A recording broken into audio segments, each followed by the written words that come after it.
জাতি যেন তেন নির্বাচন চায় না বলে মন্তব্য করেছেন জামায়াতের আমির ডাক্তার শফিকুর রহমান। তিনি আরও বলেন, বিচার সংস্কার, জুলাই ঘোষণাপত্র ও ভোটের সমতল মাঠ থাকলে রোডম্যাপ অনুযায়ী নির্বাচন সম্ভব হবে।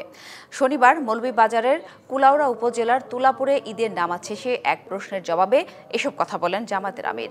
পরে নিজ গ্রামের মানুষের সাথে কুশল বিনিময় করেন তিনি।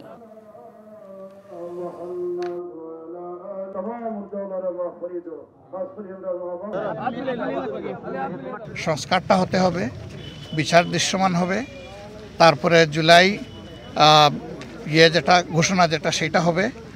এরপরে নির্বাচনের সমতল মাঠ, সবার জন্য সমান মাঠ তৈরি করতে হবে।